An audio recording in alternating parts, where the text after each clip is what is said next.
लकल हम्द या अल्लाह अस्सलातु वस्सलामु अलैका या रसूल अल्लाह अम्मा बाद।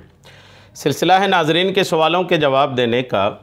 नाजरीन में से एक ने हमारे किसी वीडियो के कमेंट्स में सवाल किया है कि अगर फ़ज्र के वक्त नींद ना खुले, फ़ज्र की नमाज़ छूट जाए तो उसको किस वक्त अदा करें।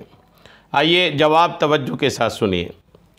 जब किसी की नमाज फ़ज्र कज़ा हो जाए, नींद का मसला होता है फ़ज्र की नमाज़ में, एक बड़ी तादाद है 4 वक्त नमाज़ पढ़ने वालों की कि 4 वक्त तो पढ़ते हैं लेकिन फ़ज्र की नमाज़ नहीं पढ़ते। गलतियां होती हैं, लोग सुस्ती करते हैं, गफलत करते हैं, देर से सोने की आदत बनाए बैठे हैं, नतीजा होता है कि फ़ज्र के वक्त नींद नहीं खुलती। तो अगर किसी की फ़ज्र की नमाज ही छूट जाए तो उसको किस वक्त अदा करें।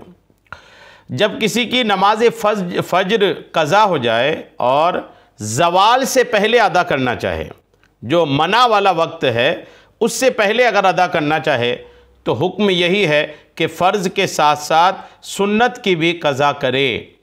और दूसरे औकात की नमाज फ़ौत हो जाए तो सिर्फ फ़र्ज़ और वित्र की कज़ा पढ़ने का हुक्म है, सुन्नतों की कज़ा नहीं है।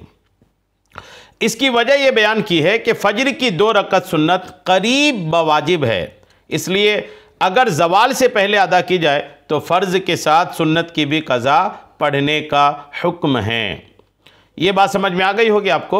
दरअसल ये है कि जहाँ तक कज़ा नमाज पढ़ने का सवाल है, फ़ज्र आपकी छूट गई तो आप ज़ोहर में भी पढ़ सकते हैं, असर के वक्त भी पढ़ सकते हैं, मगरिब के वक्त भी पढ़ सकते हैं, इशा के वक्त भी पढ़ सकते हैं। यानी फ़ज्र छूट गई तो बाकी 4 वक्त की नमाज आप जो पढ़ेंगे ना, उन नमाज़ों के पढ़ते वक्त उसके शुरू में या आखिर में, ज़ोहर में पहुँचे तो ज़ोहर से पहले या ज़ोहर के बाद, असर में असर से पहले या असर के बाद, मगरिब में तो मगरिब के बाद, और इशा में इशा से पहले या इशा के बाद आप फ़ज्र की कज़ा पढ़ सकते हैं।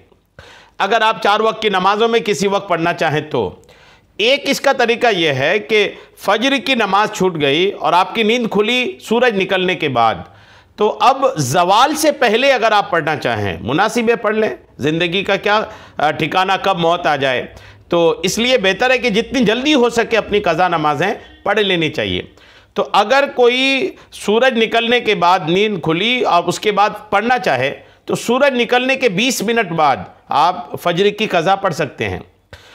इस वक्त अगर आप पढ़ लेंगे, सूरज निकलने के 20 मिनट बाद से लेकर के 2-3 घंटे का वक्त रहता है, तकरीबन ज़्यादा ही और वक्त रहता है। मना वाला वक्त 11 साढ़े 11 बजे शुरू होता है, तो 11 बजे एक मोहतात टाइम अगर आपको बता दूं, 11 बजे से पहले पहले सूरज निकलने के 20 मिनट बाद और 11 बजे से पहले पहले अगर आप फ़ज्र की कज़ा पढ़ते हैं तो इसमें एक मौका यह है कि आप इसमें फ़ज्र की फ़र्ज़ भी पढ़ेंगे और फ़ज्र की सुन्नत भी पढ़ेंगे।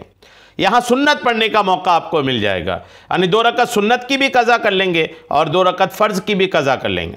और अगर आपने ज़वाल से पहले यानी 11 बजे से पहले पहले अदा नहीं किया और ज़ोहर के वक्त आप अदा कर रहे हैं या असर या मगरिब या इशा के वक्त अदा कर रहे हैं तो आप सिर्फ 2 रकअत फ़र्ज़ ही पढ़ेंगे। इसलिए बेहतर यह है कि सूरज निकलने के बाद 20 मिनट के बाद 9 बजे, 8 बजे, 10 बजे, 11 बजे से पहले पहले इसको आप अदा कर लें। फ़ज्र की सुन्नत की कज़ा उस वक्त आप पढ़ सकते हैं अगर आप 11 बजे से पहले करें। आप कहिएगा कि सुन्नतों की तो कज़ा होती नहीं है, जैसे इशा की आप कज़ा हो गई तो सुन्नत की कज़ा नहीं करते हैं, मगरिब की कज़ा हो गई तो सुन्नतों की नहीं बल्कि सिर्फ फ़र्ज़ पढ़ते हैं। तो याद रखिएगा कि सुन्नतों की दुनिया में फ़ज्र की जो 2 रकअत सुन्नत है ना, इसका अपना एक मकाम है, इसका एक अपना वजूद है। फ़ज्र की 2 रकअत सुन्नत करीब ब वाजिब है, यानी वाजिब के करीब करीब है, लिहाजा वो 2 रकअत नमाज जो है उसकी कज़ा सुन्नत की, फ़ज्र की 2 रकअत की ज़वाल से पहले पहले अगर आप अदा कर रहे हैं कज़ा तो सुन्नत भी पढ़ेंगे और फ़र्ज़ भी पढ़ेंगे। बेहतर यही कर लेना चाहिए। उम्मीद है बात आपको समझ में आ गई होगी। अल्लाह करीम हम सबको शरीअत के तमाम मसाइल सीखने, समझने और उस पर अमल की तौफ़ीक़ अता फ़रमाए। आमीन बिजाहिन नबिय्यिल अमीन सल्लल्लाहु तआला अलैहि वसल्लम।